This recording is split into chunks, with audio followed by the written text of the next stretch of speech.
Hello, Ray. Going to retest your booster, and this time we've got you a winner. As you may recall from the previous video, it was leaking, happened to be leaking in this area right here, which is very convenient. And the reason for the leak was the wrong sized O-ring that seals up the vacuum can in the rear. The ring on the O-ring on the left is the one that was in the booster and is too thin. One on the right is the correct cross section, and that difference is very subtle, but it's enough to make the vacuum leak. Now that we're going to retest your booster, we're still holding a little vacuum from the previous test, so let's review to let you know what we're supposed to get here. Both vacuum gauges are supposed to go up and read the vacuum as produced by my vacuum pump, and obviously what's in your vacuum can here, which also tells us if you got a vacuum leak again.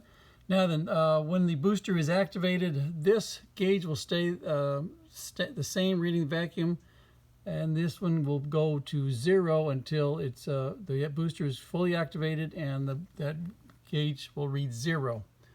Over here on the hydraulic side, which was not a factor, which is not a problem, we got our input, which is this hose right here, the bottom of the booster, and here's our output. So input, both gauges are tied together. This gauge goes up and maxes out. This gauge goes up and reads final input pressure as supplied by my master cylinder. And these gauges for the output, again, tied together. This gauge goes up, maxes out, and this gauge reads final output pressure. And again, this booster is a 4-to-1 boost ratio, so whatever we read here, which will be a max of 350, we're going to read at least 4 times that on that side. First, we will check, make sure our gauges are synced. So we got 350 in, 350 out, 350 out. So the gauges are doing their thing.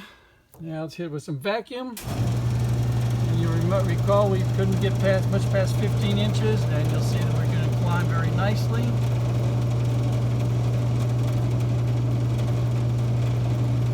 Now, let's go ahead and activate the booster.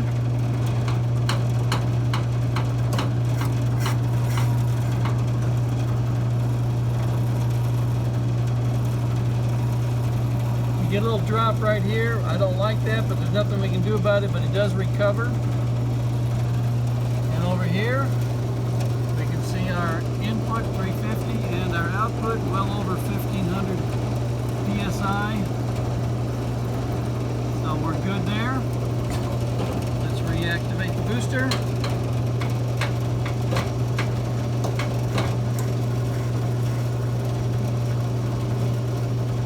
All right, looking good.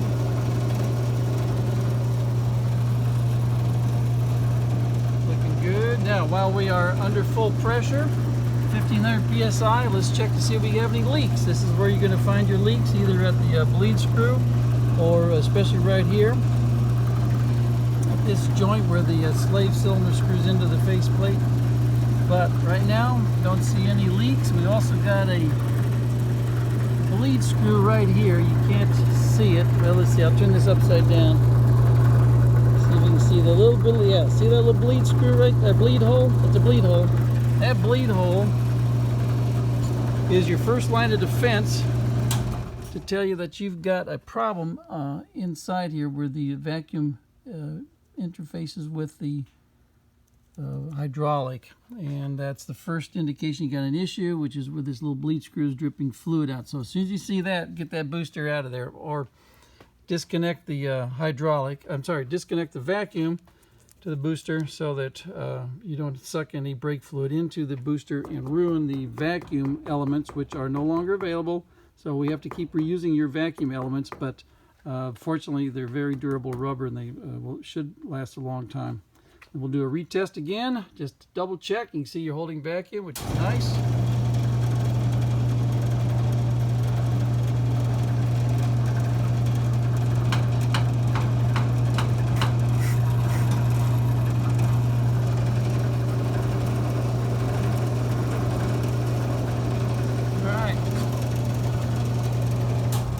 That booster is a beast.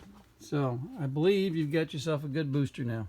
Thank you for sending it to me and allowing me to have fun of diagnosing your issue with it. Thank you.